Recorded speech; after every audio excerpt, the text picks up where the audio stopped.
आइए साथ मिलकर योग की एक वैज्ञानिक खोज का प्रारंभ करें, जहां आप वैज्ञानिक हैं और प्रयोगशाला है आपका हृदय और आप ही हैं परिणाम।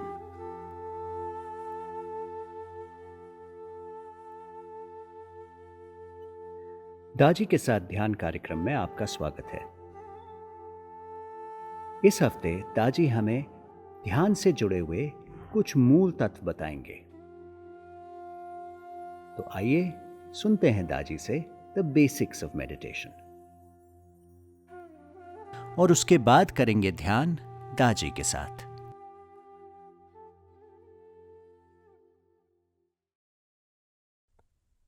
नमस्कार। आपके बीच आकर मुझे खुशी हुई। ये कोर्स बहुत व्यावहारिक होगा और अनुभव कराने वाला। हम ध्यान की मूल बातें सीखेंगे और कुछ अन्य तकनीकें। ये तकनीकें जीवन के प्रति एक नज़रिया देती हैं, जिसे हम हार्टफुलनेस कहना पसंद करते हैं। आध्यात्मिकता के क्षेत्र में खासकर सिद्धांत और मत हमारा बहुत कम भला करते हैं। यहां सारा खेल निजी अनुभव का है। एक पुरानी कहावत है, कीड़ों ने हजारों किताबें खा लीं, लेकिन कोई विद्वता का सर्टिफिकेट नहीं मिला। मुझे यकीन है कि मुझे व्याख्या करने की कोई जरूरत नहीं है। इस प्रकार की शिक्षा की निरर्थकता की, खासकर जब हमारे अस्तित्व के आध्यात्मिक पक्ष की बात आती है। ज्ञान अच्छा है, ज्ञान मूल्यवान है, लेकिन अकेला ज्ञान बदलाव नहीं ला सकता, न ही मुझे बदल सकता।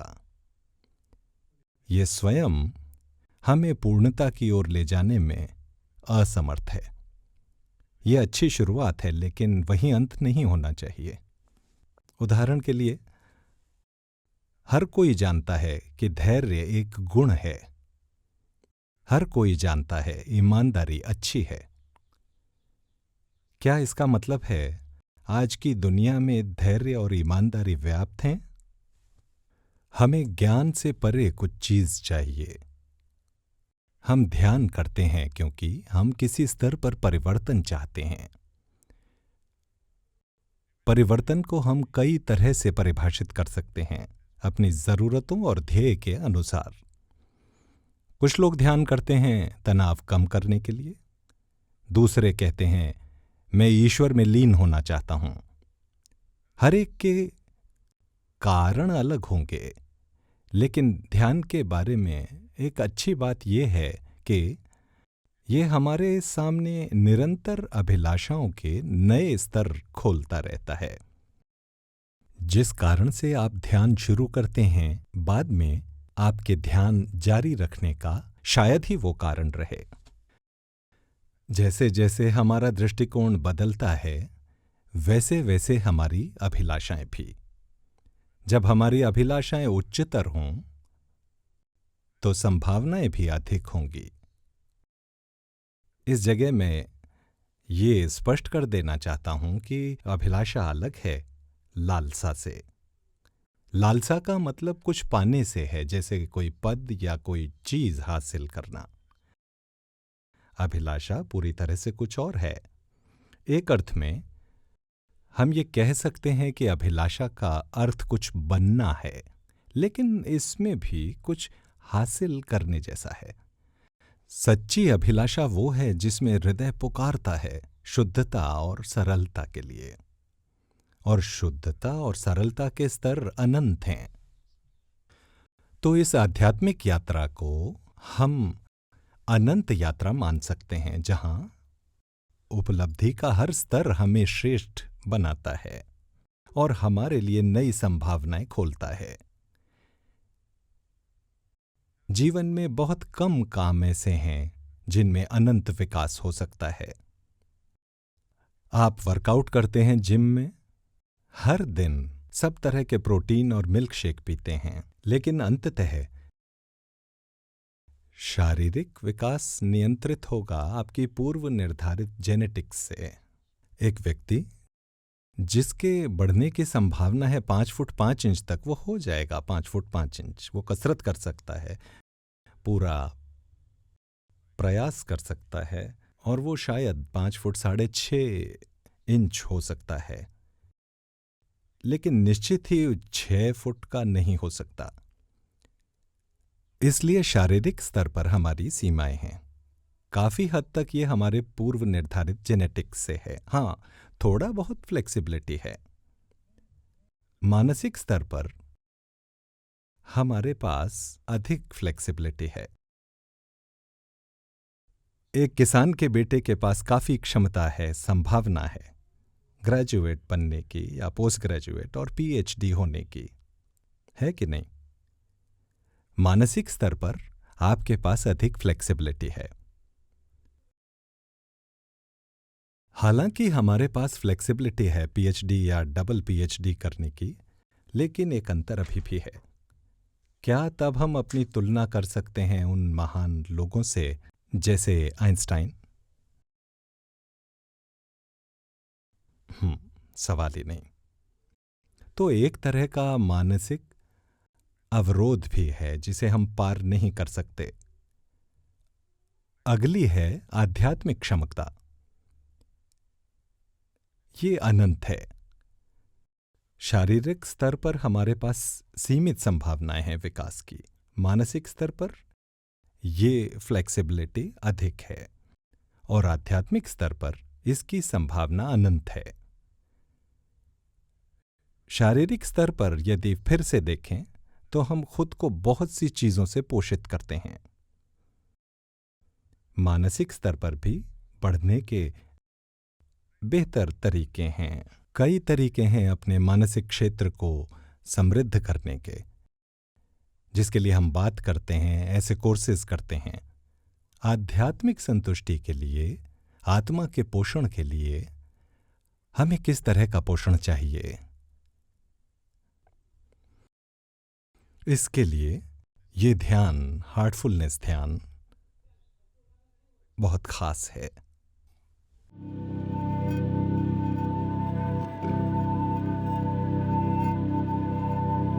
I meditate because I was deeply unhappy for a few years, despite having everything that anyone would ever say that you needed. I had a happy family, I had a very good husband, a good work life, but there was something missing within me that I felt I hadn't found.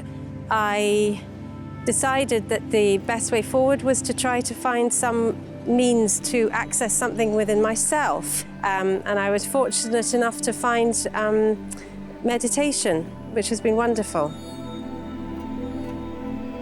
I meditate because it makes me happy, and also it's like a direct connection to who I really am without any learned behaviors or patterns. I would miss it if I wouldn't have it.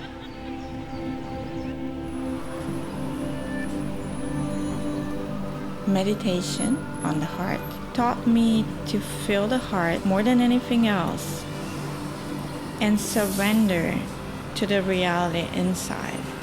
Instead of getting caught in the creation of humanity, it's a blessing to be able to feel your own reality, which is the heart. It's a pull from inside to meditate and connect to myself and know myself more better. I started off by looking at the mirror at one age, and I said to myself, there has to be something else than this what I see outside. Always I wanted to see who am I, that is, what is there in myself. So who am I and what is there in myself? So I thought that meditation is a tool which I can use. Well, I start meditation because I want to find peace in me. I knew that there is something to help me with it, and I love the way you have to do it every day, and I liked it because I like to be organized. And try and move away from the mind way of thinking and try and perceive things with my heart. I meditate because it calms me down, it brings me alive to myself. I can introspect myself, know myself better, and I feel at myself at peace.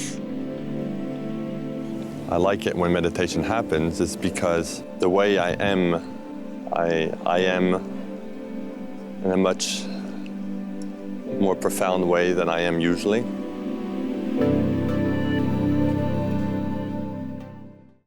आइए अब हम सब हर हफ्ते की तरह दाजी के साथ ध्यान करते हैं।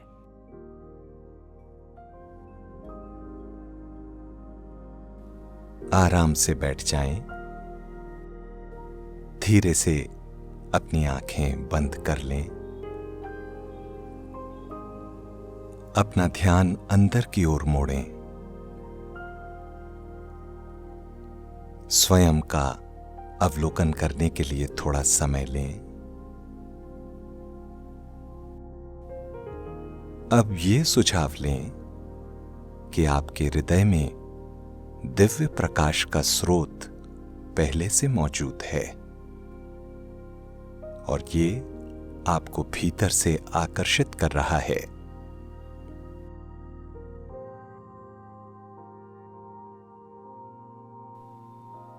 धीरे से उस एहसास में स्थिर होने की कोशिश करें।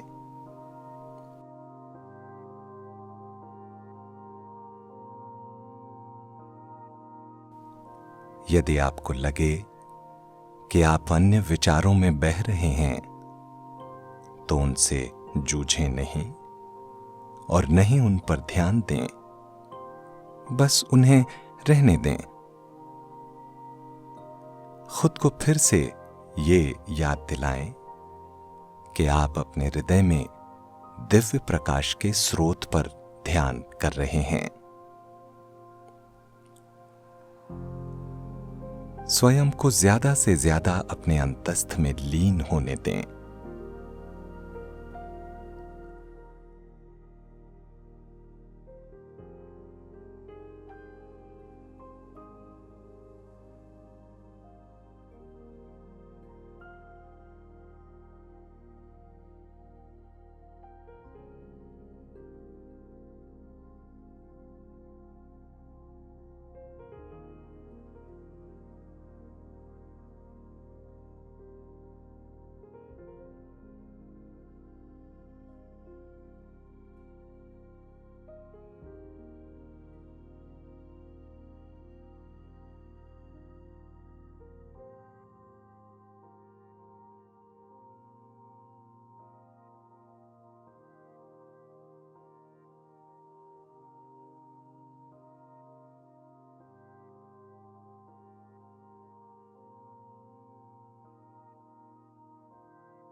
अब अपनी आंखें बंद रखते हुए धीरे धीरे ध्यान की स्थिति से बाहर आएं।